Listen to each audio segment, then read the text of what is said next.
Здравейте, хора! Сега ще направим клип железницата на България. Много е смешен този клип.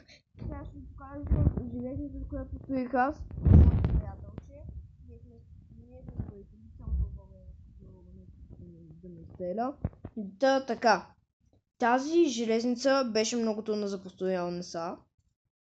И да, строихме някъде към 3 часа. Не, по-малко. 1 час я строихме. Ама ефектът става готин. Добре. Тук сме използвали индикаторни релси, за да се запалят лампичките. Тези кутии мислех, че ще се получи някаква музика на екрана. Музика. Да, обиколка на тази писта е около 7 минутки. Не знам защо толкова дълго.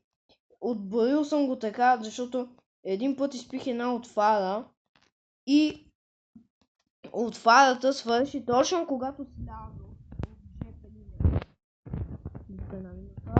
ЖП. Направихме си личице, което е много сладичко. Ето тук е едно... минавам през къщата ми, най-накрая. Така, само да няма някакъв проблем на ЖП линията, че много скоро, без да искахме, пуснахме овце по ЖП линията с вагонетки и те спряха движението. Не знам кой да ще направи. Разбира се, моето приятелче.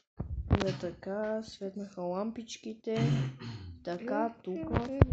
Бяхме направили ЖП линията да минава и през портала, само че нещо не се получи, защото всеки път се телепортира. Почти стигна, ами не май не.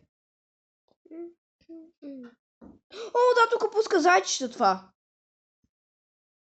Зайче. Личицето. Айде. Нещо се бърна май. О, кога поминах през жабичката? 10 часа. Аз ги махнах. Добре, хора.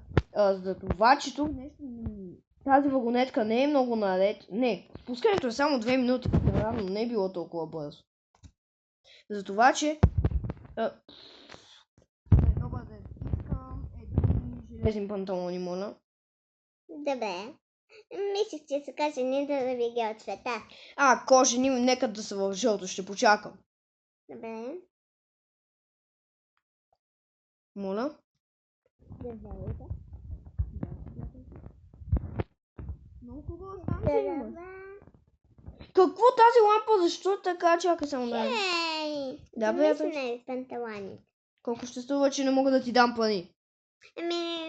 Когато ме дадеш нещо. Ето, дадох ти. Чао, приятелче. Дай ми диамант. Нямам пари. Точно това като...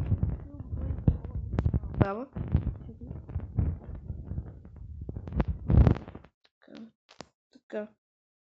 Ще ти дам магическа отвара. Не искам отварите ти. Искам диаманти. Замисля. Връщам. Дай ми веднага панталона. Нека да продължим.